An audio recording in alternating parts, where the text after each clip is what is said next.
may buntag kanyang mga igsunan diha ni Kristo kanina usab si Brother Julius no atong paghisgutan karong adlaw kabahin kini sa santos nga Eucharistia. So daghan ubay-ubay man gud nga wala makahibaw no malabi na itong mga kaigsunan nga Katoliko mga inosente pa wala sila kahibaw unsa man kining santos nga Eucharistia nganong nahimo man gyud ang lawo ang ordinaryo nga pan ah, ngadto sa pagka nahimong lawas ni Kristo ba. So mao na tong main topic karong adlaw mga higalang nga para usab masabtan sa atong mga pastor no, mga laing sekta nang kabahin sa lawas ni Kristo biblikal gyud ni ha nga ato nang tubagon. So transubstantiation mga higala mao na siya transubstantiation. Ang ordinaryo nga tinapay kuam gani siya kaning tinapay og bino no kadtong bino nga grapes mao gini requirements gid dili pwede ang bino nga makahubog kaning tanduay og kulapo pero makahubog sa nang grapes pero dili kayo mga higala so mao ni criteria nga gikuhan sa simbahan kanang before nga gamiton ang bino kinahanglan kuan gina siya grapes gina siya ug wala nilain pa niya ang kanang kuan kanang pan mga higala wala na dili wala na gisagol nga yes no kanang para motubo ang pan mao na isagaran gamit sa mga bikiri nya way mga sagol kuan purely harina ra gina mga higala. So kani mga higala ngano man gyud unsa man gyud naa nini nganong ang ordinaryong pan ug ang ordinaryong bino mahimo mang tinuod nga lawas ni Kristo og dugo. So kay bawo na ta mga kaigsunan nga walay lain nga panahon sa ordination ni Kristo dito sa upper room nag-celebrate si Kristo sa misa no sa wala pa siya dakpa the last supper no the last supper na nag misa siya niya iyang gigna na yung mga apostoles nga kanang kuan buhata kini aron paghandom kanako. So ang mga apostoles mga higala walay lain nga kay si Kristo mao man ang pangulong pari. So ang mga apostoles mao ay sumusunod niya ang unang obispo suma pa sa atong pagtulon na no the first bishops of the Catholic Church were the apostles no. So kaya ang apostolis amang pagkapari magod ang obispo mo ay itawag sa ang kompleto nga pagkapari ba package kay pwede sa mo ordina og pari diko no pari unya atong padayon no kani ding ordinaryo nga paan mahigala kani example ni kani paan man ni kaning circle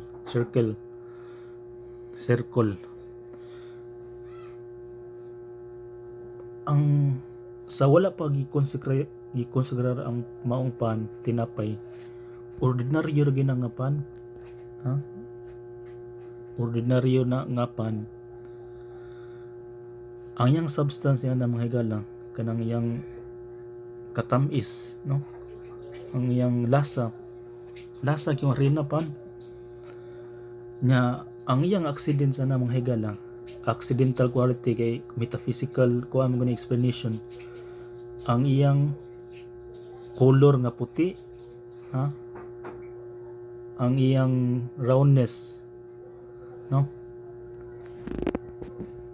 ang iyang ganang porma bang mo na itawag mga accidental form yang pagkaputi yang kanang porma lingin. So karon mga higala, pagkahuman sa konsegrasyon sa pari, pag isa na niya sa taas, iisa magina, ha?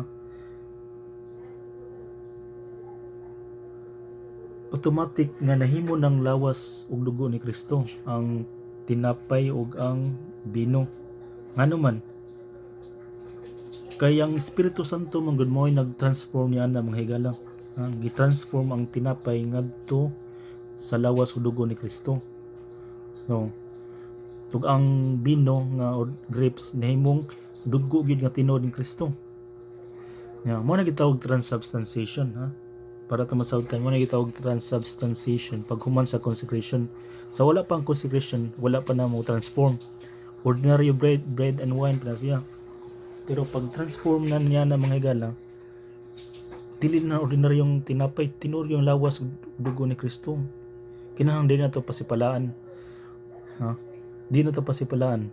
Kaya ang substance mong mga higala, kanang kalibutanon nga kanang substance ba, kanang nahimo siya nga langit tong substance, nahimo siyang tinuod yun, divine substance ba, lawas gyud ni Kristo ang iyang pagka yang body, souls, divinity na anini mga higala na adri mo na nibong gani ko kay kani mga satanista namgo sa gahom sa yawa kay sumatong nag-ingon katong usa ka satanista nga kanang moabot mo sila ng 33 degree labi ng Freemasonry na sa reward ihatag ni Satanas kung pananglitan ang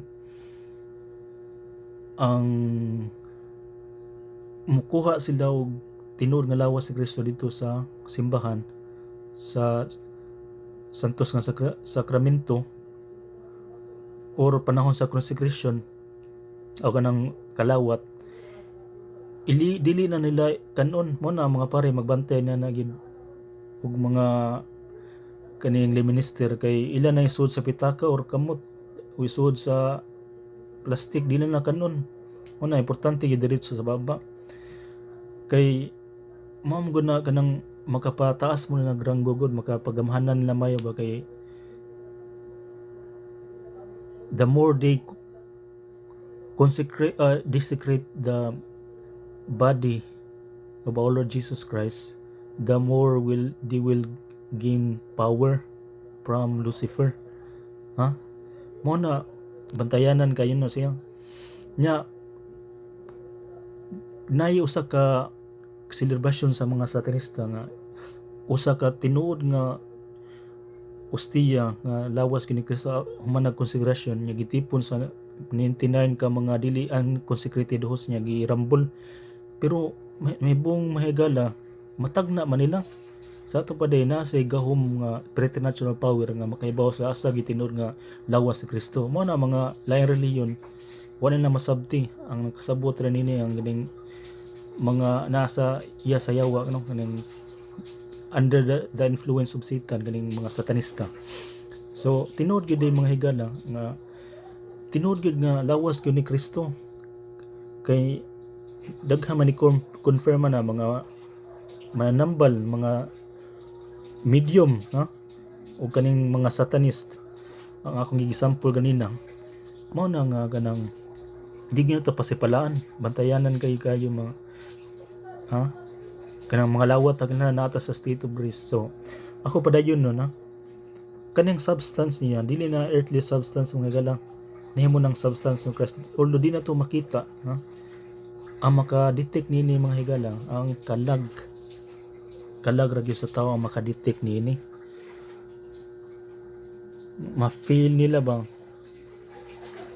nga atong kalag natay mabantayan nga ganang lawas gyud ni Kristo niya na makaayo kini sa atong kalag. Pero atong lawas atong tawhanon dili makabantay nini. So tinuod gyud mga higala nga lawas ug dugo ni Kristo nahimo panahon sa konsegrasyon, no? Nya biblical ba ni?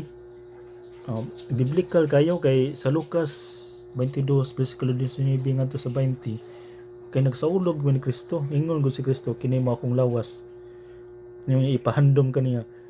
Nya sa Juan 6 bersikulo 56 ngadto sa 57 nga kanunay ginagingon ni Kristo, highlights ginapirmi nga na ang iyang kuan kinsa tumukaon sa iyang lawas daghan wa makabantay nini, murag kuan nga blinded kayo ang mga laing reliyon nga sa Juan pila gud ka verses diha nga nag-ingon si Kristo nga ang mukaon sa iyang lawas may kinabuhing walay katapos. Ang gipasabot niya na mga higala ang santos nga Eucharistia nya sa bisan sa San Pablo sa early Christian, no, nga gipahimangnuan nga kinahanglan mukaon ta sa lawas ug dugo ni Kristo kanang nata sa estado sa grasya.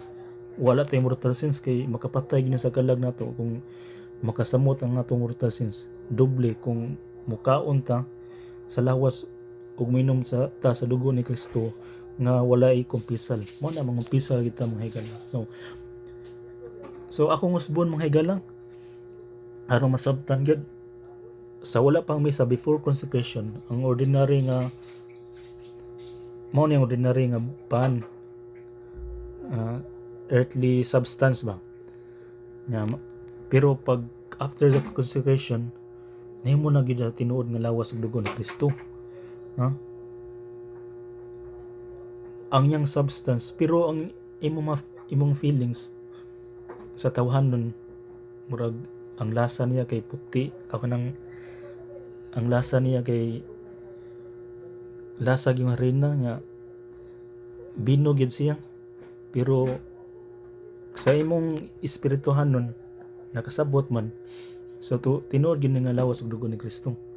No, mao na mga higala inaot nga kanang inyong nasabtan nga unsa kay importante kining panahon sa misa, no, kanang dawat ta sa lawas ug dugo ni Kristo kay mao ni makayo sa atong kalag. Salamat kayo sa pagpaminaw. God bless you.